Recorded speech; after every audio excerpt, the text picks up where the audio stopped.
Welcome back to First Edition. As the school year comes to an end, many parents are wondering what they should be doing with their kids this summer. Well, according to psychologist Dr. Janine Hubbard, we should encourage them to be bored.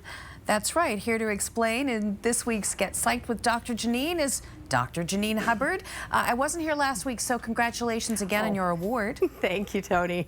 So bored? Really? You want us to just let our kids be bored? I really and truly do. And I have this conversation this time every year, but this year more than ever. We want to see kids outside as much as possible, but engaging in unstructured play because they have lost a lot of normal socialization and play opportunities this past year. So for little kids, it's that on the playground interactions. It's the, inventing a game with sticks and the rocks and the sand from the playground. For older kids, they've missed out on a lot of the subtle nuances that normally would happen, in the cafeteria or in the hallways. So the more in-person gatherings, just hanging out, chilling out.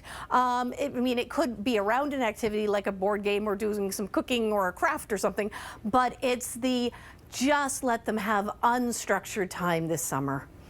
Now, should we be worried then about academics over the summer months? There are a few kids for whom keeping up a little bit, and I'm talking like 15-20 minutes a day of either some math facts or some reading, but as much as possible, make it really naturalistic. First of all, I don't care what kids are reading. If they're into comic books, if they're into manga, if what they're doing is looking up information about the place that you're going to go for the weekend and doing some online reading. Math, again, get them cooking, get them baking, get them looking at the map and figuring out kilometers. Make it naturalistic, but you know what? Again, the schools are going to adapt. We're going to get everybody on the stage. I'm far more worried about the social emotional piece of our kids this summer.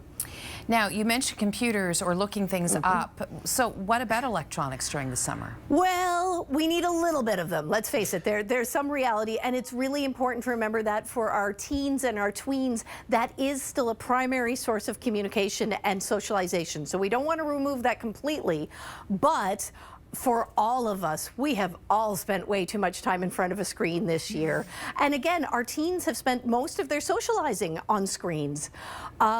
So work on some screen holidays, model it for your kids yourself, and really set some boundaries around that, because it is time to take a break from it for everybody's sake.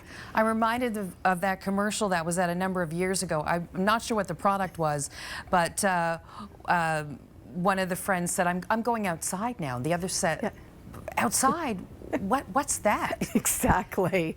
And I think a lot of us are kind of feeling that way. And again, we've talked before, but I mean, like I say, a lot of our kids, especially anybody with social anxieties or who have a lot of health fears and anxieties, starting to initiate some of those social interactions are going to be a real challenge for actually a significant proportion of our kids. So as parents, you may need to help initiate the let's invite so-and-so over. And I need to give the caveat, I meant to do this at the beginning of the segment, obviously only follow these recommendations if they are considered safe under current public health guidelines and regulations. We're hoping that we're going to be able to do lots more socializing this summer, but of course, we want to keep everybody safe.